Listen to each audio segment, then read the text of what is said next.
Hey, booze, hey. Do your blankets feel like super glue in the morning? Well, sis, it's time to shake them off. Welcome to Wake Up Happy Sis, the show that jumpstarts your day with a bang. We're strolling down these self-care streets as we navigate the maze of wellness and healing. We're helping you live happy, healed, and whole. And we do it all with a hearty dose of belly laughs for good measure. Stay tuned and get ready to wake up happy, sis.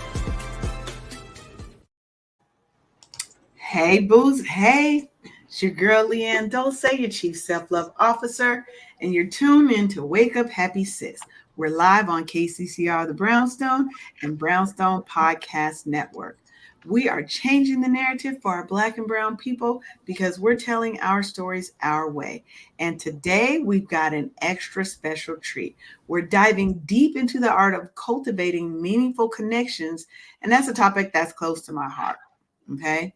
Together, we're going to navigate the vast ocean of social wellness, sail past the common barriers, and uncover the treasure of lasting, profound connections. As professionals and entrepreneurial women and men, we juggle multiple roles daily. So let's learn how to prioritize, nurture, and thrive in our relationships. So get your cup of joe or your cup of tea, sit back and let's sail this ship together. Wake up happy, sis, and let's get this conversation started. Okay, see, Tony got his drink already. Okay, you ready? Yeah, got to have my mud. I didn't even have a drink today. Good morning. Good morning. Good morning, everyone. Hello. And how are y'all doing? Grateful every day. Above ground. Grateful. Amen. Yep, another chance. Amen on that one. Let's just say that. All right. So today, like I said, we're talking about social wellness and cultivating meaningful connections, and relationships. Because I think sometimes, especially as career-driven men and women, sometimes we're so go that we're not focusing properly on creating, building, and maintaining relationships and connections, right? Now, I've talked before that I am an ambivert, meaning I am an extroverted introvert. I'm an introvert by nature with extrovert tendencies is what I call it. And with that, I absolutely, it stresses me out networking. Cold calling people, going up to people. Hi, hell no. Hell no. I need a drink first or something to calm myself down. Liquor courage. No, I just been in that makes you a little more loose. It's not so uptight, I guess. I don't know. But it's just, that is a hard thing for me, right? So that's why this is so close to my heart, is because I know there are other women and men out there that are like me, that it's not their first. I'm not a chatty, just go up and talk to everybody. Now, if you talk to me first, I will definitely talk to you and be open and accepting. Sometimes I'm very moody. And when I first meet people, I'm a little dry because I have to feel out your energy before I know I'm going to just give you all my happiness. You may not even be worth it. So people will, talk about selective. No, I'm telling you, sometimes I come in and if I'm not comfortable, I'm usually a little more dry, not even dry, but just kind of more quiet and reserved. Because I have to kind of scope out what's going on in the world, what you're doing, what's your energy, before I see if I need. Lord, we lost our host. You was gone for a second. You tweaked out on us. It just started twirling. It did. Your whole thing twirled. That was yours that was twirling. Friend. Okay, all I'm telling is what I saw. I saw a twirl on your screen. I got 4 eyes, and I know I saw it twirling on yours. See these? I got 6. Oh, okay then. Well, you win. I got 6. You win. It was me. My bad. It was me. My bad. I tried to shove it off. You see that, Sharon? I tried to shove it off. I was like, I almost got changed my name to Bennett, and I wasn't gonna Almost, be in it. almost. But I was like, ain't nobody asked me what I saw, so I ain't say nothing. So you were supposed to just jump in and say, well, actually, what I saw was Tony or me. Or she could have said, "Oh, I saw That's it." what I said, or she told me. but I saw both of you, so I'm just See? like, I don't know what y'all talking about. Both of y'all were there for the whole time for me. So neither tweaked out. Not for me, no. Hilarious. Well, maybe, I don't know. That was weird. Maybe that means it was Sharonda. Possible. You know, again, I did not call you. Don't come for me. I didn't call you that time. Other times, I know I'll be inviting you. I know I didn't. You invited me in, but you didn't invite me in. You know, well, you know, just like they say with vampires, you don't have to ask them, invite them in. They just gonna come in. The story used to be with a vampire. You had to invite them into your house. But I was watching this thing on TikTok with this lady who claims that she's a real life vampire in this day and age, and she was like, "That's an old wives' tale. We ain't got to be invited in." It's a white lady. We don't. Okay, look at this face. Mm-hmm. Just saying, you ain't got to invite me in. I'm coming in. You invited me once, so that means I'm always welcome until you say don't come back in. Oh my God. And then you're too late because they've been in bitch you by then. So let's get to the topic, y'all. We are talking about social wellness. Okay. You know how I like to do? I start talking a little bit, and then we're going to jump into a couple of questions, round robin, see how you guys feel and what great points you guys can bring to the conversation.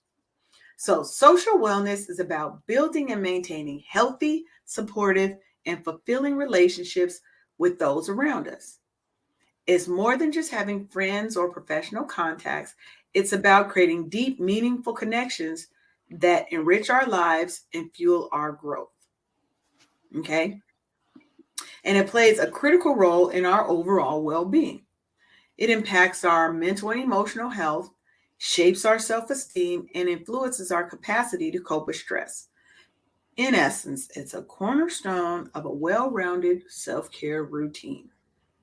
Now, I agree wholeheartedly with that because we have to. People think self-care is only just about you, right? But that could be further from the truth. Part of your self-care has to be your connections to and with other people. How are you supporting people, and how are those people supporting you and feeding into your life?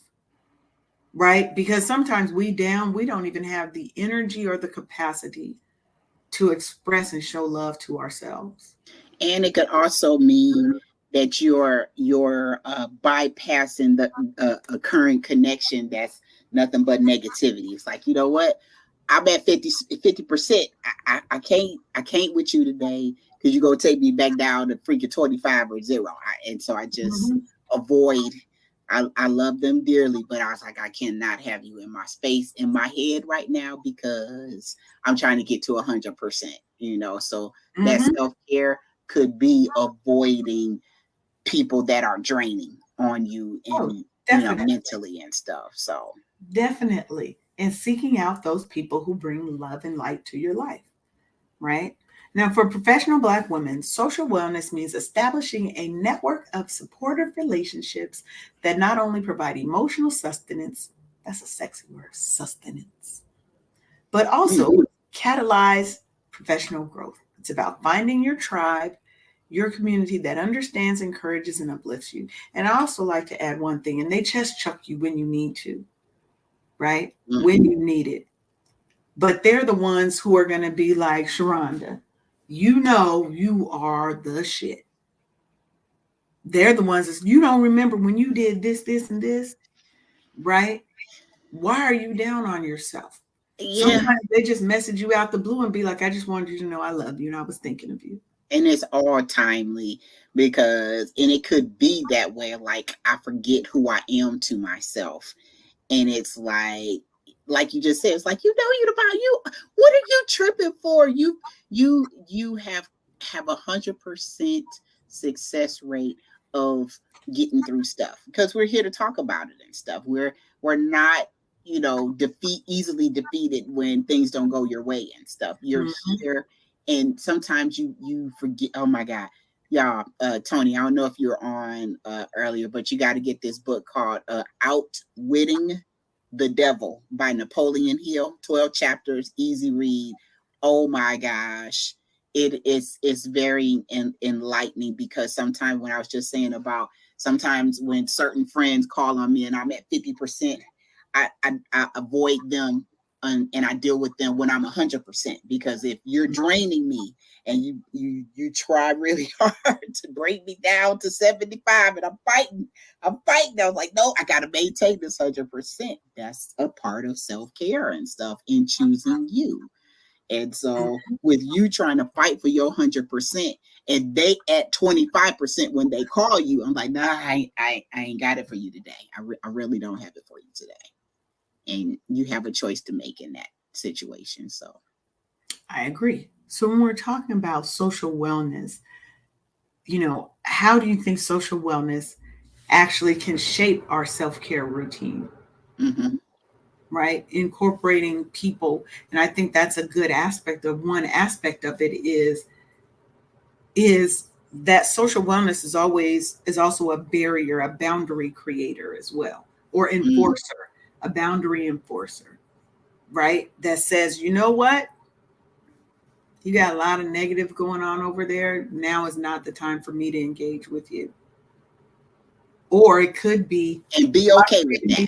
Right. Or it could be that my friend needs help, and I need to help get her out of that negative space. Let me pour love into her. And when I say negative space, I'm talking about they're down, they're sad, not somebody who is actively engaged in sending negativity, spite, and hate to you. We're not talking about those people.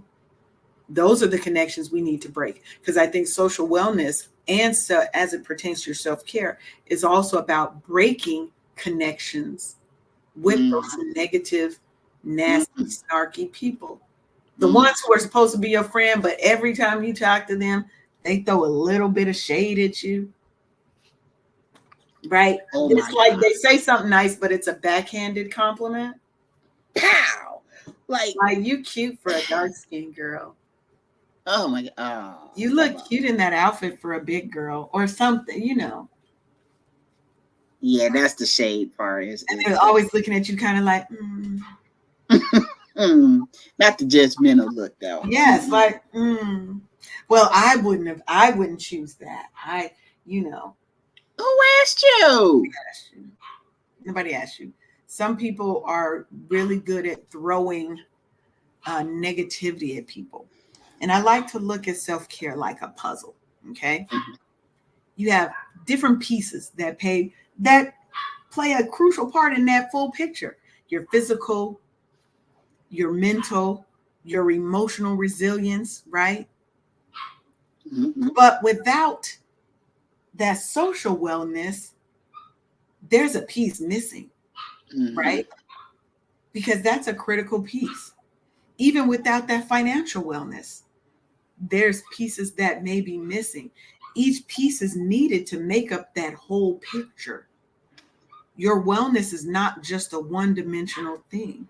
It's not just based on what are the things that Leanne does to make Leanne happy, right? But it's also, what company does Leanne keep?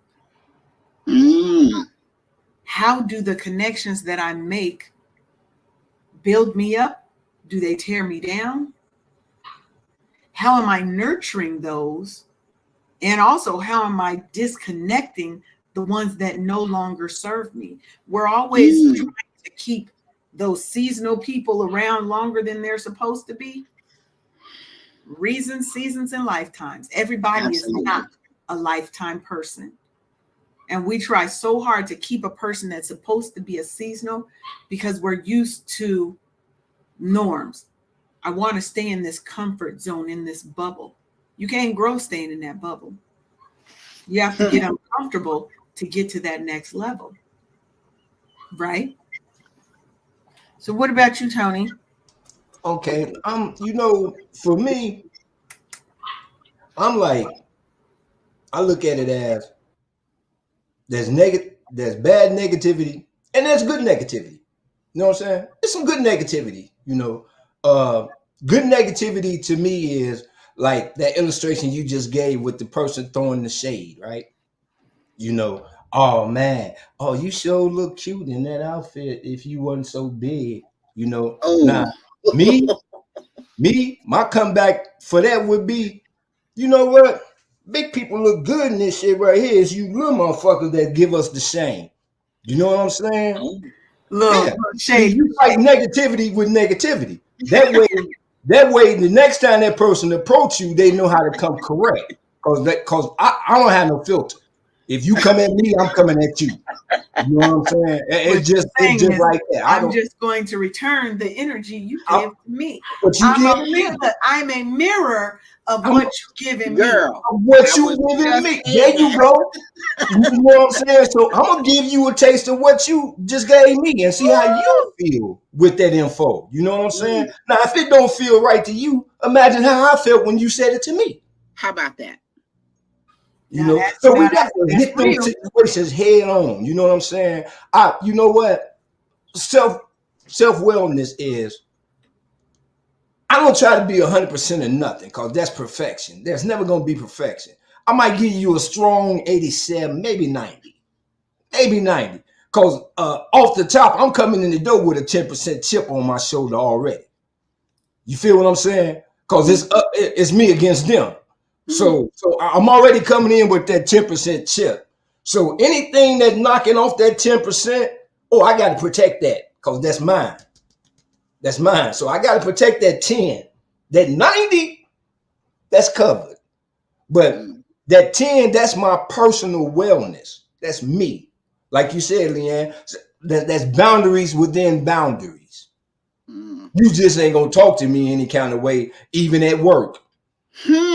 Hello, because I will ask you to step in the break room. Come here, let me holler at you for a minute. Because we need to go in here, because everybody don't need to hear what I'm finna tell you. And I'm giving you the courtesy.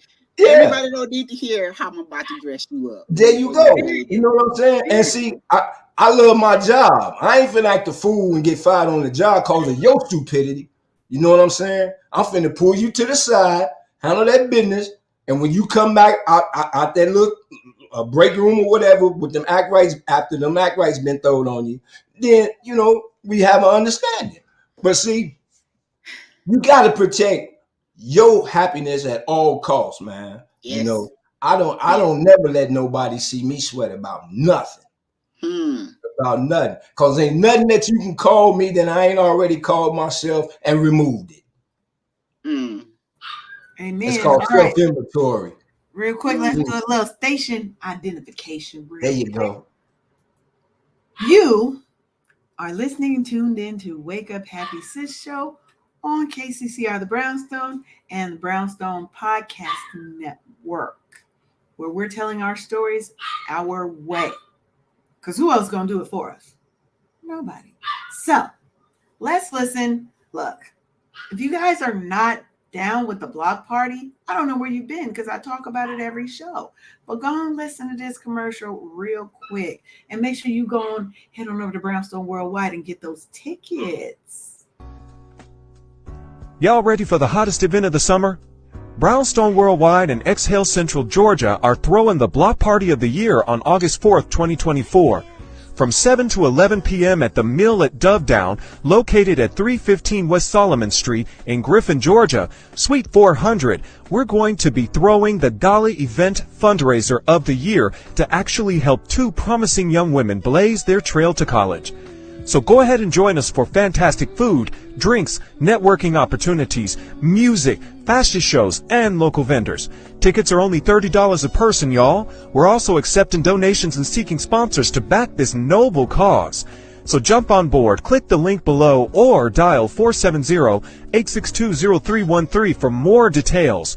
Go ahead over to brownstoneworldwide.com or give us a call. Let's go ahead and make college dreams a reality together at Brownstone Worldwide and Exhale Central Georgia. All right. Yes. Again, you can donate. You can come. You'll get to meet some of the on-air personalities. I'm sure we'll be live streaming some things throughout the day. It's a noble cause. You're helping put our girls into college, right? Because they're our girls. We are our community. We have to be, because the others, lawmakers and all that, they're not worried about us. So if we are worried about us, if we're not taking care of us, who is going to? Period. Amen. Okay. Let's get on back to this connections. Okay. So let's talk a little bit about the power that's behind these meaningful connections, right? Because they enrich our lives personally, but they also enrich our lives professionally, right? They provide us with emotional support. It helps to broaden our perspectives of the world and the things that are going on around us and our understanding. It stimulates our intellectual growth and curiosity, hopefully. And it also can contribute to our professional development. They're the ties that not only bind us together, but also enhance our sense of self. So as we connect with people that are of high value and worth, and they're giving to us and we're giving to them, we're enhancing each other's. I do not go into any friendship and it's one-sided. I'm either the receiver or the giver. No, I have to be both. I have to be both. Otherwise, I don't want to be in it. Because if I'm just the giver, I'm the giver, and all you come to do is take, that's the time that I got to cut off. That's a connection I can't have, because again, you're just a person that is sapping of my resources. Basically, you're only around for what I can do for you. And you're not there to help replenish or to help feed into me when I need it. How many times you've had that kind of person in your life where you seem every time they call you, you are available? No. It's for me. It's the should I answer this phone call, because I already know what you're coming to do, and I'm like, I am. But if you have to think that, that's something you have to think about, that connection. Is that a true connection, or are you just irritated by something that may have happened? Because friends argue, friends fight. That doesn't mean that we kick them out of our lives forever. It means that's a situation and a time. But if every time you call, I have that same thought, I have to rethink the connection. Is this a connection that I need to nurture, or is it a connection that I need to let go? Right? Because when we connect with somebody deeply, on that deep level of relationship, whether it's romantic, platonic, whatever, professional, we are supposed to feel seen, we're supposed to feel heard, and we're supposed to feel validated. Amen. Amen. We should be making connections that bring joy, comfort, and a sense of belonging. Right? They inspire us, motivate us, help us navigate all the challenges that life is bringing. And it doesn't mean that person has been through all those challenges, but it's like somebody say, don't worry, I got you. We're going to figure this out. It's not always, sorry to hear that. What you going to do about that? Hope you figure it out. Wow. Right? Wow. If that's what you're always getting from a person, why are you fighting so hard to stay connected to somebody who obviously does not want to be connected to you? Oh my goodness. That's the use syndrome. That's the use me syndrome. Till you use me up. But some of us have been traumatized into that. Let's talk about that. The fact that we run to that person who's unavailable, who is not supportive, sometimes it's a trauma because that's what we're used to seeing in our home environment.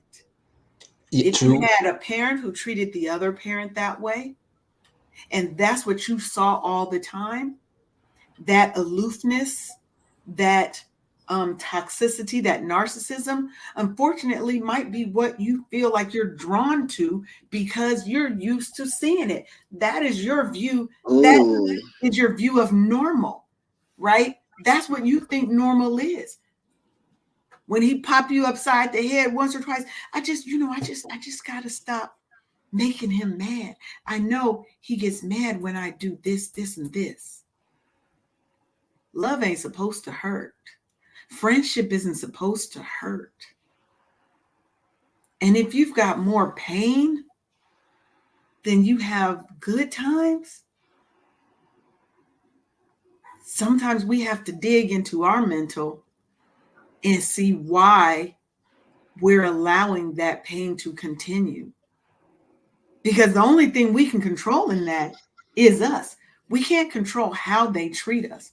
We can control how we let ourselves be treated. But sometimes we got to undo all that mental they done put up here. All that mental work they done put on us. There's a lot that we have to unpack and undo. Because sometimes it's not just the narcissist who did it to you. That's a fact. It's your family. It's it's some of the people that you've been around that you called friends that weren't. Mm-hmm. Everybody chipping away at you made it that much easier for that narcissist to come in and show you a little bit of fake love, and now they are your everything. So that's usually what they do. Well, when you realize how emotionally expensive it is to keep somebody around, that should help you make the decision to be like, you know what?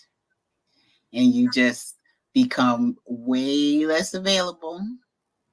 And then they cancel themselves because I think they realize, like, yeah, I think she had enough of me. You said something don't give last show. You said something last show about loving people from a distance. So my cousin says, I'm gonna pull a Sharonda. I'm like, what you talking about? She's like, cuz you love people from a distance and you don't have people in your circle like that because they gotta actually work at it to get at you.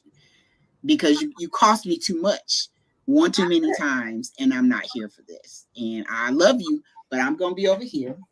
And you stay way over there. I wave. I love you. Mwah. Because it just got too emotionally expensive to keep people around. So I just, peace is important to me right now, way more than it was back in the day. So I traded my peace for the people that were just, again, yep. And so it's kind of like a half-baked cake. You can't eat a half-baked cake. You got to put it back in the oven. And I'll take you back out when I think you're ready. If I take you out and you still gooey in the middle, putting your ass right back in the oven, and I'm going. Or sometimes you just scrap that cake all together. Throw it all in the trash. Just throw it all away. Just throw it all away. Yeah. But I had situations where I've done that, and I went away for a very long time, and then we reconvened when we were older. Well, I was always older, but the other person matured, and now we're at a place where we can. And so I guess I wait really a long time before I throw people away, because I was like, there's still a chance. There's still a chance. We can still salvage this. This cake, it's going to taste good. It's going to taste good. It just got to be all the way baked, not half baked. But I think sometimes that's also a trauma response of you being afraid of losing people. So you're letting people stay in that space too long. Ooh, why you telling my business, girl? Why you telling my business? I'm just saying, sometimes that's what we do. We've all had that where we are cultivating the wrong connections, right? We're cultivating the negative connections, and because we're scared of losing that person, instead of looking at it as, when I remove that person, I open up the space for me to cultivate a new connection with somebody who is right to be in my life, who deserves to be in my life, right? And so as we wrap up, I want to just give, because we're only doing 30-minute show on Thursday.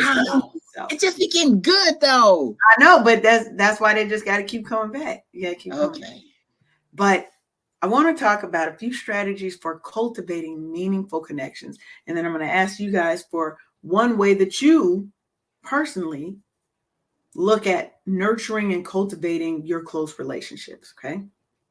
So cultivating meanings connections start with cultivating meaningful connections has to start with being genuine, both parties being authentic, genuine, and true, right? How are you showing up as your authentic self so that you can connect with people on a deeper level? You can't connect on a deeper level when you're sending your representative, right? You have to show up as your true and authentic self. You have to listen to people. You have to share, and you have to understand other people's experiences and their aspirations. There's a level of vulnerability that comes with showing up as your genuine, true self. And you have to be an active participant in nurturing that. If I'm always the only one calling Sharonda, hey, Sharonda, what you doing this weekend? You want to go do this? Hey, have you read this book? Hey, have you? It gets real lonely being on that end. And eventually I'm going to get tired of trying. Or I'm going to realize that I'm talking to myself. And Sharonda is a responsive. She's not a communicator. She's a responder. I want somebody who's an active participant. It's about being consistent as well.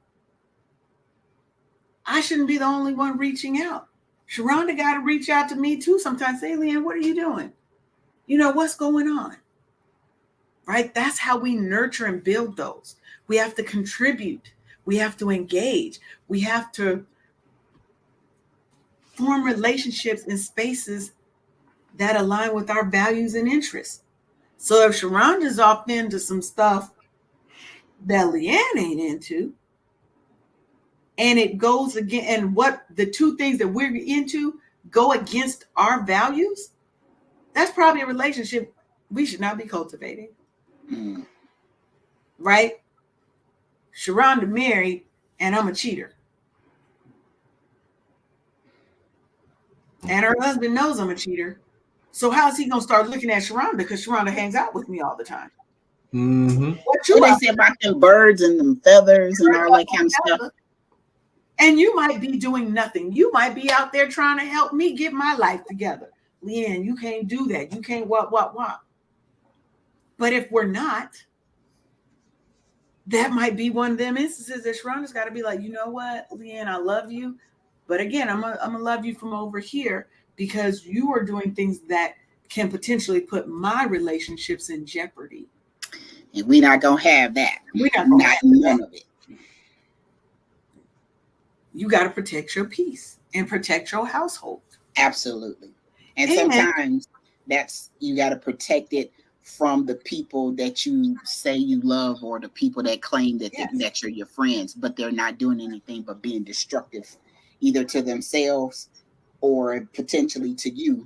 And you got to be okay with walking away from that person and letting them, go over there and go figure that out, because nothing you can say can, pull them out of that hole unless they're ready to come out that bitch. So just like there's certain friends that you would never leave at your house around your husband.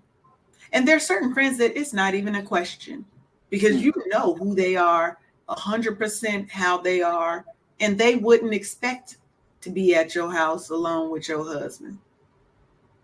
Oh, Sharonda ain't back yet? Well, just tell her I'll be back when she's here. I'm about to call her right now.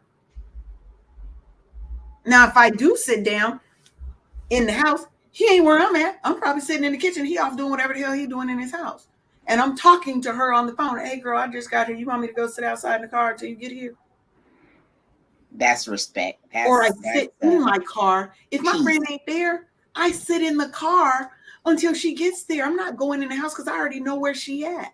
Somebody who's trying to be up in your space with your people when you're not there, that's always a red flag for me. Absolutely. That's always a red flag. Like, why are you so worried about being where he's at? You're my friend. Now, by association of marriage, you are his friend, but you ain't his friend alone. That's not what we do. And the respect is both ways.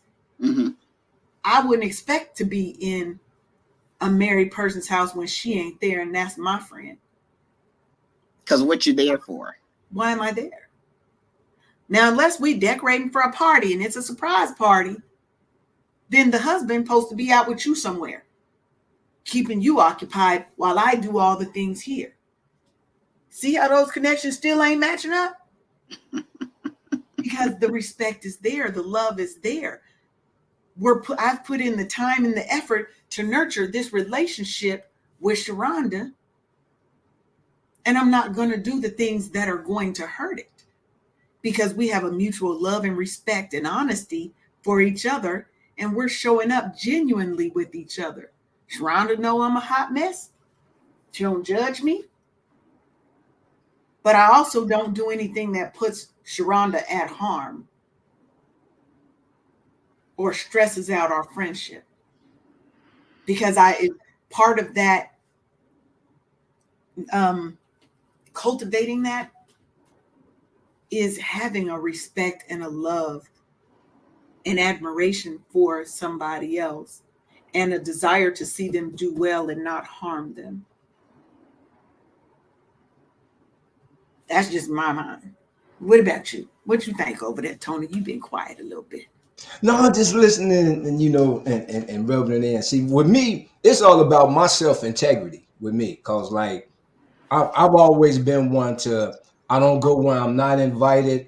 If my friend is married and he not at home, I'm not going to his house waiting for him to get there. None of that there. Cause like I say, I respect my friend and his boundaries. You know what I'm saying? And like you say, I don't want to cause no intentional or unintentional harm. You know, cause a lot of us forget about that unintentional harm. You know, damn, I did that. I didn't mean to do that. Ooh, that wasn't my intentions, but it's already done. You can't uncrack that egg.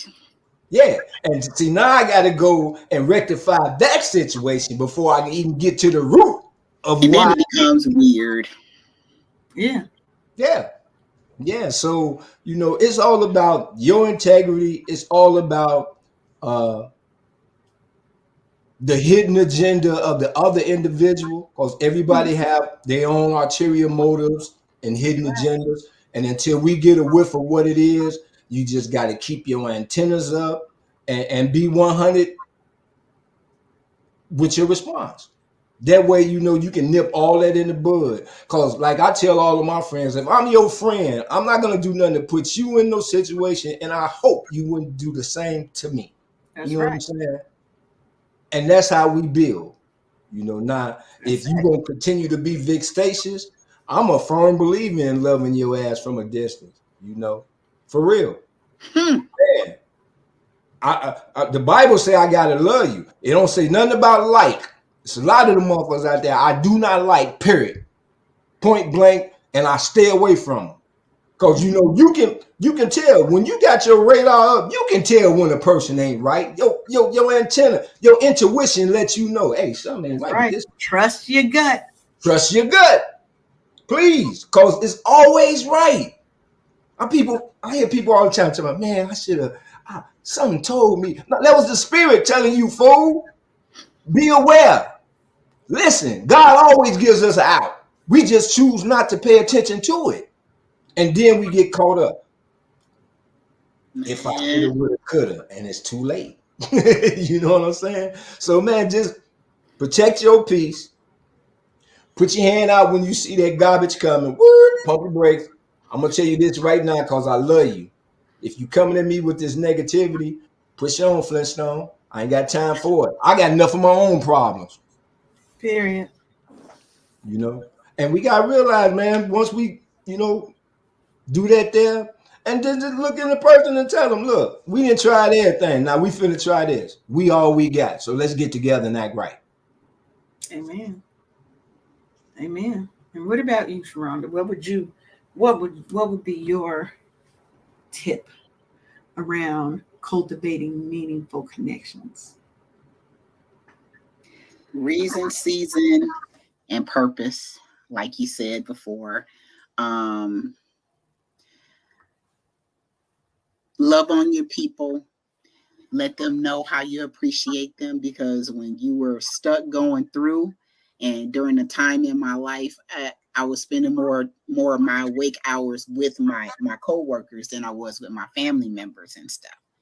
And we were in those trenches, and we were together, and we were going through, and because of those awesome cultivated connections, we were able to have a great working day instead, or in spite of what the daunting task was. But the connections that you have at a time in your life, they might not look the same once you retire, or since you retired, things look different to you. But be appreciative of the connections that you've come to get through the hard parts with, and have fun at the same time. But let your people know how you feel about them, because they're here today, not necessarily going to be here tomorrow, because that happened to me when right after I retired. It was during Christmas time.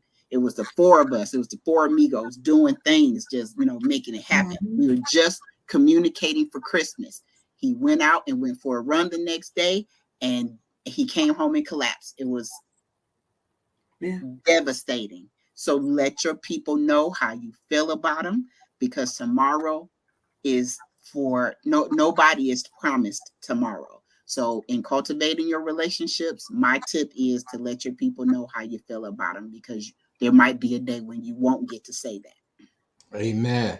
Amen. And I'll close out with this, is I'm in complete agreement of that. I've had quite a few friends, family members, loved ones that have passed in recent years, right? And what you don't want to be left with is regret. Mm-hmm. And feeling bad that you weren't there, that you did not do all that you could to be a great friend when you had that person there, because you thought there's always tomorrow. That couldn't be further from the truth. We're not guaranteed anything in this life. So stop being afraid of being vulnerable because you think you're going to be hurt. That's a chance that we have to take. Boy, that's the best growth builder you can ever experience. It is, because every hurt is going to teach you something if you take the lesson out of it and not just the pain.